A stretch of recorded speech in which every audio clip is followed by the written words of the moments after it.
Perpaduan dan integrasi merupakan dua konsep yang berkait rapat dan digunakan secara ganti. Namun demikian, perpaduan dan integrasi merujuk kepada dua proses yang berbeza. Perpaduan nasional merupakan proses menyatukan pelbagai bangsa dari semua aspek seperti fizikal, sosial, ekonomi dan politik tetapi tidak termasuk biologi supaya setiap masyarakat dapat membentuk satu identiti dan nilai bersama serta perasaan cinta dan bangga akan tanah air. Asas integrasi pula merupakan proses bagi mewujudkan satu identiti nasional di kalangan kumpulan-kumpulan yang terpisah dari segi kebudayaan, sosial, ekonomi dan pertempatan dalam sebuah politik.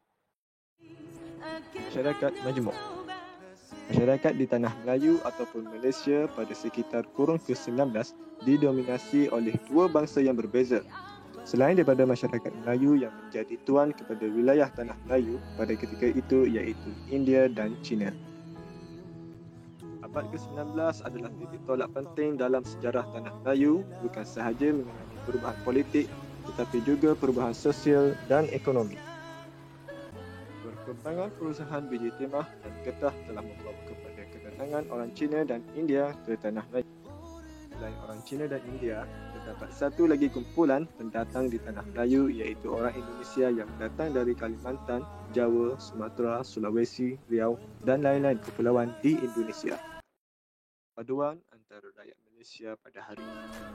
Pada masa kini, dapat dilihat bahawa Malaysia masih pada tahap kesepaduan dan sedang menuju perpaduan dan integrasi nasional. Ini kerana wujud defisit kepercayaan antara kaum iaitu pergaulan sesama kaum terhad kepada kegiatan rasmi dan tidak mendalam. Konflik antara kaum berlaku apabila wujudnya isu sentimen 3R iaitu race, religion, royalty. Isu-isu seperti prasangka, perkauman, diskriminasi, stereotip, rasisme dan lain-lain lagi boleh menyamarakkan api perkauman. Begitu juga faktor berkaitan penguasaan ke atas ekonomi, taraf pendidikan, keterlibatan politik, tingkat kelas sosial, keterpinggiran dan ketidaksamarataan juga menjadi ancaman untuk mencapai perpaduan dan integrasi nasional. Isu dan cabaran mewujudkan perpaduan dan integrasi nasional. Pertama, sosial, ekonomi dan politik. Tidak dinafikan bahawa setiap sistem sosial masyarakat mempunyai hierarki kelas sosial yang disebabkan oleh struktur etnik, keturunan, pekerjaan, jawatan maupun ekonomi. Perkara ini sepatutnya tidak menjadi penghalang kepada perpaduan negara kerana setiap sistem sosial masyarakat saling melengkapi dari segi peranan dan tanggungjawab. Politik juga muncul sebagai isu dan cabaran yang cuba mengheret perpaduan apabila isu etnik diperdebatkan dalam konteks hak masing-masing dalam perlembagaan. Kedua, nilai antara kaum. Antara faktor perkara ini terjadi adalah tabiat manusia yang memang suka meletakkan orang lain dalam kategori-kategori tertentu dan memisahkan sesama sendiri mengikut kumpulan-kumpulan. Perkara ini jelas menjadi barah kerana ianya mendorong kepada kejatuhan sesebuah negara. Ketiga adalah globalisasi. Cabaran sosial budaya akan wujud akibat kebanjiran pengaruh budaya barat. Globalisasi yang akan berlaku dalam gelombang yang ketiga ini tentunya akan terkesan bukan sahaja dalam bidang ekonomi, perdagangan, teknologi, maklumat dan sosial budaya tetapi juga dalam bidang kebudayaan, cara hidup dan kepenggunaan.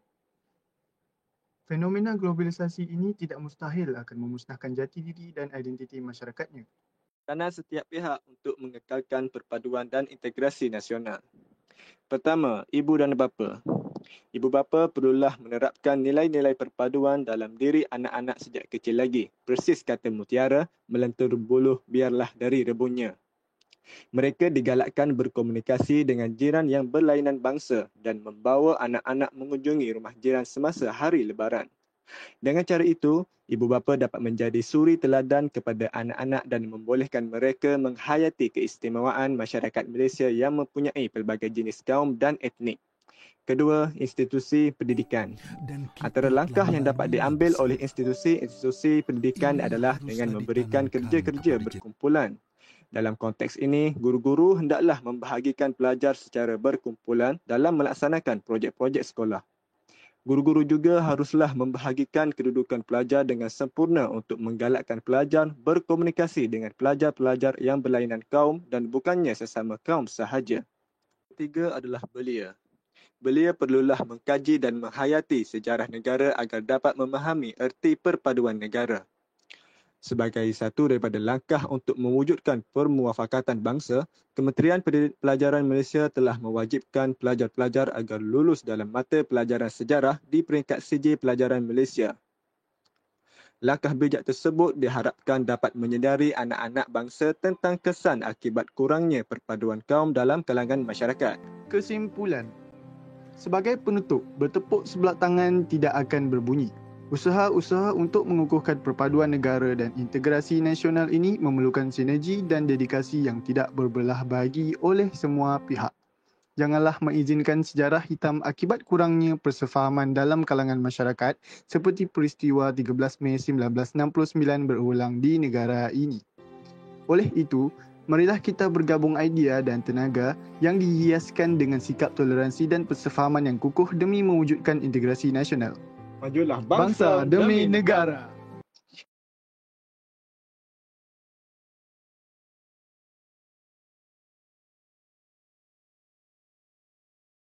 I told you long ago on the road, I got what they waiting for. All run from nothing, dog, get your soul. Tell them ain't laying low.